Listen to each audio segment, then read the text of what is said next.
Hi friends, எல்லாமே எப்படி இருக்கீங்க? ஓகே, இன்னைக்கு பர்த்டே செலிப்ரேட் பண்ணுறவங்களுக்கு happy birthday, may God bless you. Okay friends, இப்போ என்னோட ரெசிபி என்னன்னா, இதுவும் ரொம்ப பேர் கேட்டது தான். என்னன்னா பூந்தி லட்டு. ஓகேங்களா? இந்த லட்டுவை நான் எப்படி ஈஸியாக செய்கிறேன்னு பாருங்கள், உங்களுக்கு கண்டிப்பாக பிடிக்கும். ஓகே ஃப்ரெண்ட்ஸ், வாங்க இந்த பூந்தி லட்டு எப்படி ஈஸியாக செய்கிறதுன்னு பார்க்கலாம். ஓகேங்களா? இங்கே வந்து நான் ஒரு கப் பேசன் ஃப்ளார், அதாவது கடலை மாவு ஒரு கப் எடுத்து வச்சுருக்கேன். ஓகேங்களா? ஸோ இதில் வந்து பாருங்கள், ஒரு பிஞ்ச் உப்பு போடுறேன், அப்புறம் ஒரு 1.5 பிஞ்ச் பேக்கிங் சோடா போடுறேன். இது போட்டுருவோம். போட்டு நல்லா மிக்ஸ் பண்ணிக்கணும்.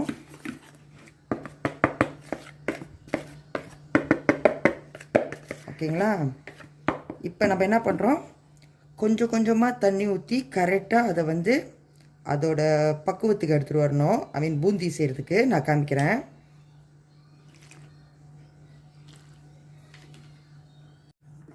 பாருங்க, இப்படி இருக்கணும். திக்காக இருக்கக்கூடாது, ரொம்ப தண்ணியாக இருக்கக்கூடாது, இந்த மாதிரி இருக்கணும். ஓகேங்களா? ஒரு கப்புக்கு பாருங்கள், ஒன்றும் தண்ணி பேலன்ஸ் இருக்குது. ஸோ நான் ஒரு கப் தண்ணி பாய்க்கல, அதோடைய குறவாக தான் பாய்ச்சிருக்கேன். ஓகேங்களா? லாம்ஸ்லாம் இல்லாமல், குண்டு குண்டுலாம் இல்லாமல் எல்லாத்தையும் அழகாக இப்படியே செஞ்சு செஞ்சு கரைச்சிடணும்.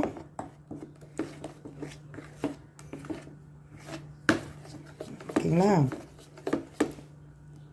இப்போ நம்ம பூந்தியை சுட்டு எடுத்துக்குவோம். ஓகே ஓகே ஃப்ரெண்ட்ஸ், இரும்பு சட்டி வச்சுட்டேன். எண்ணெய் கொஞ்சம் கூடயே ஊற்றிருக்கேன். சூடாகட்டும். ரொம்ப லோவில் வச்சிடாதீங்க, ரொம்ப ஹையில் வச்சிடாதீங்க, கரெக்டாக வைங்க. ஒரு மீடியம்க்கு கொஞ்சம் கூட இருந்தாலும் ஓகே தான், ஆனால் ஹாயாக வச்சிடக்கூடாது. சூடாகட்டும். ஓகே, தண்ணி எண்ணெய் சூடாகிருக்கும்.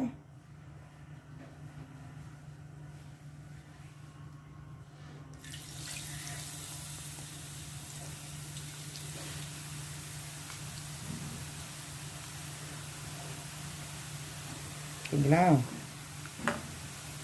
என்ன ஒன்றுன்னா, பொரியாக அப்படியே நல்லா முறுமுறுன்னு பொரிக்கக்கூடாது. ஓகே, கொஞ்ச நேரம் அது சூடு கொஞ்சம் கொஞ்சம் அது பொரியிறது கொஞ்சம் குறைஞ்சோன்னே நம்ம எடுத்துடணும் டக்குன்னு.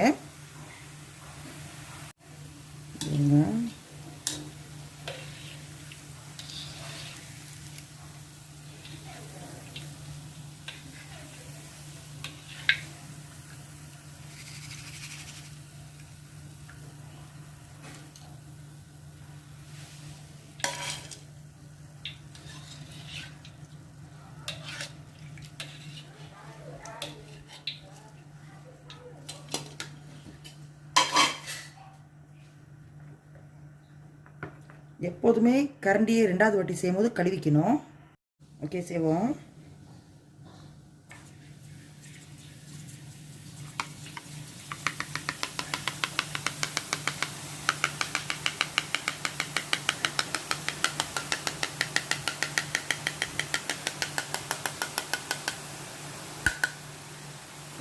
சரிங்களா? ரொம்ப பொரிச்சிடக்கூடாது. ஒரு 30 to 35 செகண்ட் போதும். ஓகே, முறுமுறுன்னு ரொம்ப இருக்கக்கூடாது. எண்ணெய் இல்லாமல் எடுத்துருங்க.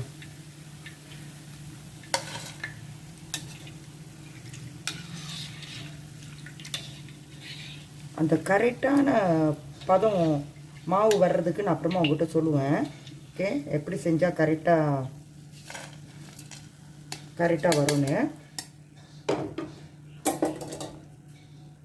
இதை கழுவிடணும், அப்பப்போ செய்யும் போது கழுவிடணும்.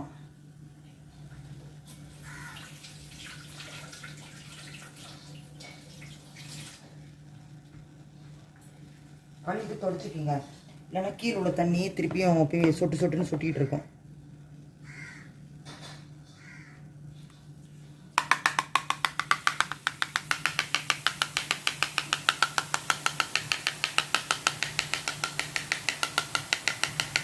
அவ்வளோதான்.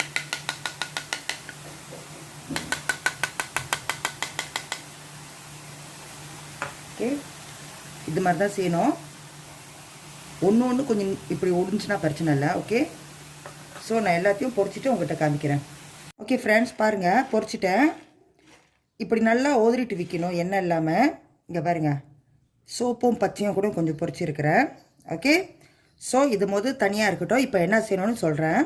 ஓகே ஃப்ரெண்ட்ஸ், இந்த பூந்தி இருக்குல்ல, ஓகேங்களா, ஒருவேளை நீங்கள் என் மாதிரி கலர் செஞ்சிங்களா அது எடுக்காதீங்க, இது தான் நீங்கள் எடுக்கணும். ஓகேங்களா, ஸோ இதை ஒரு புடி இல்லை 1.5 புடி எடுத்து நீங்கள் பிளெண்டில் நல்லா என்ன சொல்கிறது, பீஸ்ட் மாதிரி அடிக்கக்கூடாது, கொஞ்சம் கொருன்னு அடிக்கணும். நான் உங்கள்கிட்ட அரைச்சிட்டு காமிக்கிறேன். ஓகேங்களா, நீங்கள் அப்படி அரைச்சிட்டு தான் லட்டு செய்யணும். ஏன்னா நீங்கள் வெறும் பூந்தி மட்டும் பிடிச்சிங்கன்னா அது அழகாக ரவுண்டாக சூப்பராக வராது. ஓகே, ரெஸ்டாரண்ட்டில் கூட இப்படி தான் செய்வாங்க. நீங்கள் கொஞ்சம் எடுத்து நல்லா பிளெண்ட் பண்ணிவிட்டு தான் மிக்ஸ் பண்ணிவிட்டு நம்ம உருண்டை பிடிக்கணும். நம்ம அது செய்வோம். கொஞ்சம் பிடிச்சி பிளெண்ட் பண்ணிவிட்டு உங்கள்கிட்ட காமிக்கிறேன். பாருங்கள், இந்த மாதிரி என்ன சொல்கிறது, ரவா மாவு மாதிரி பாருங்கள். அப்படி ரொம்ப தூளாக அரைச்சிடக்கூடாது.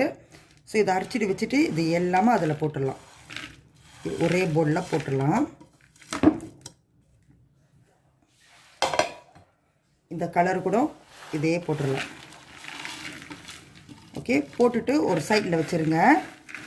ஓகேங்களா, இப்போ நம்ம சீனி பாவும் செஞ்சுருவோம். ஓகே ஃப்ரெண்ட்ஸ், இங்கே பாருங்கள், 1 கப் மாவுக்கு நான் 1.5 கப் சீனி போட்டிருக்கேன். ஓகே, 1.5 கப் சீனி, 1 கப் தண்ணி. நான் 2 ஏலக்காய் இப்படி போட்டிருக்கேன். ஓகேங்களா, பிகாஸ் என்னோடய சீனிலே ஏலக்காய் ஏற்கனவே நான் பிளெண்ட் பண்ணி எப்போதுமே வச்சுருப்பேன். ஸோ அதனால் உங்கள்கிட்ட காமிக்கிறதுக்காக நான் ஃபுல்லாக முழுசாக போட்டிருக்கேன். அண்ட் எனக்கு ஏலக்காவோட அந்த சீட் வாயில் கடிப்பட்டால் பிடிக்காது. அதனால் நான் எப்போதுமே பிளெண்ட் பண்ணி தான் போடுவேன். ஸோ நீங்களும் அந்த மாதிரி செய்கிறதா தான் செஞ்சுக்கலாம்.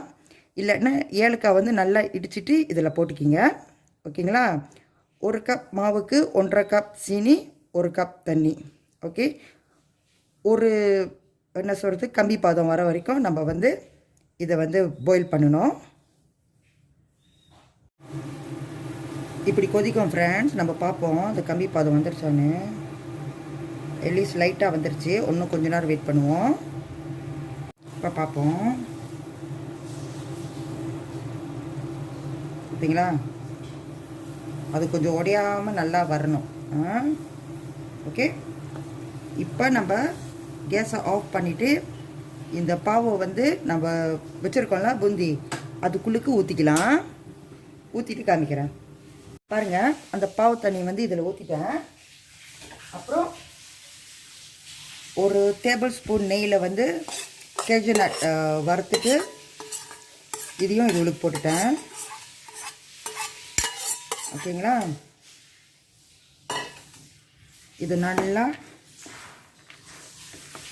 மிக்ஸ் பண்ணிவிட்டு அப்படியே வச்சிடணும்.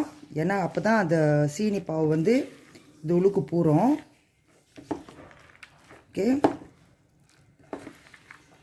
அது எப்படியும் ஒரு 15 மினிட்ஸ் 20 மினிட்ஸ் நீங்கள் விட்டுறணும். ஓகே, இப்படி வச்சுட்டு சமம் நம்ம இப்போ பிடிக்கவும் முடியாது, சூடாக இருக்கும். அப்புறமா நல்லா கொஞ்சம் ஆறிட்டு பிடிக்கிற லெவலுக்கு வந்தோடனே நம்ம பிடிக்கலாம். சீனி இதில் ஊறட்டும். நல்லா இப்படி வச்சுருவோம். ஓகே, பிடிக்கும் போது பார்ப்போம். ஓகே ஃப்ரெண்ட்ஸ், பார்க்கலாம். ஓகே, பிடிக்கிற அளவுக்கு சூடாக இருக்குது. இப்போ நம்ம கரெக்டாக அழகாக உங்களுக்கு பிடிச்ச சைஸ்க்கு ரவுண்டு பிடிச்சிக்கலாம். ஓகேங்களா, பக்கத்தில் பாருங்கள், கொஞ்சம் நெய் வச்சுருக்கேன். நெய்யை தொட்டுக்கிட்டு ரவுண்டு பிடிங்க.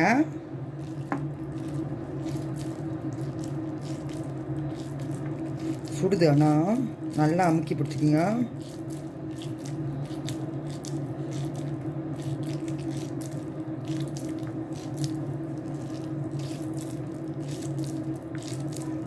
கொஞ்சம் பெருசாக தான் பிடிக்கணும். சுடுது.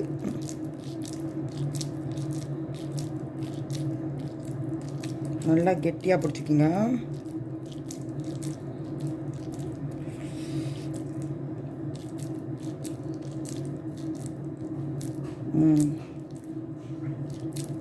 ஓகே, அப்படியே பசு பசுன்னு இருக்கும். ஓகே,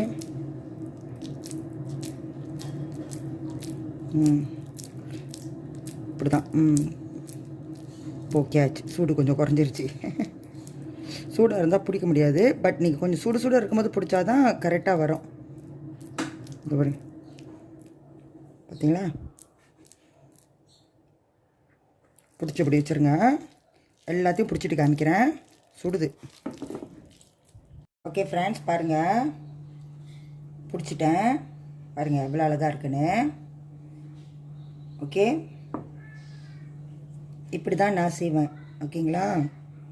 கொஞ்சம் கலர்லாம் போட்டு கொஞ்சம் கலர்ஃபுல்லாக தான் செஞ்சால் பார்க்க பாருங்கள். ஓகே,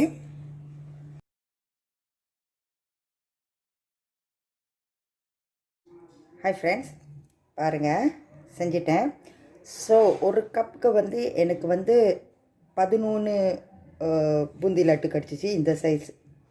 ஓகேங்களா? ஏன்னா ரொம்ப பேர் வந்து கேட்குறீங்க இத்தனை கோலை போட்டால் எவ்வளோ கிடைக்கும்னு. பட் எனக்கு தெரில நீங்கள் எவ்வளோ பெருசு செய்ய போகிறீங்கன்னு. ஸோ என்னோடய சைஸ்க்கு வந்து 11 கிடச்சிச்சு. 11. ஓகேங்களா? சாப்பிட்டு பார்ப்போம்.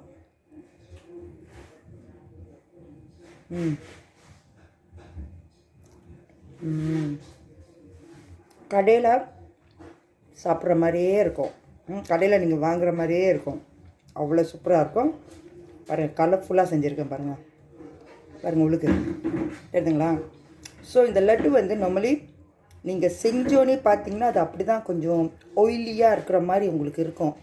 இந்த லட்டுலாம் வந்து மினிமம் 12 ஹவர்ஸ்க்கு அப்புறம் நீங்கள் சாப்பிட்டீங்கன்னா தான் அது கரெக்டான அந்த லெவலுக்கு வரும். மேலெல்லாம் ட்ரை ஆகி உள்ளுக்கு மட்டும் சாஃப்டாக பாருங்கள் எப்படி இருக்குன்னு. ஸோ எப்படியோ தீபாவளி முடிஞ்சு டயட் ப்ரோக்ராம் ஃபுட்ஸ் தான் நான் ஆரம்பிக்கணும் உங்களுக்கு. பிகாஸ் சைஸ் போட்டுக்கிட்டு இருக்கேன். ஓகே ஃப்ரெண்ட்ஸ், ரொம்ப தேங்க்ஸ். பார்த்தீங்க, ஏன்னா அது ரொம்ப பேர் கேட்டிருக்கீங்க. கண்டிப்பாக செஞ்சுட்டு என்கிட்ட சொல்லுங்கள். தேங்க்யூ.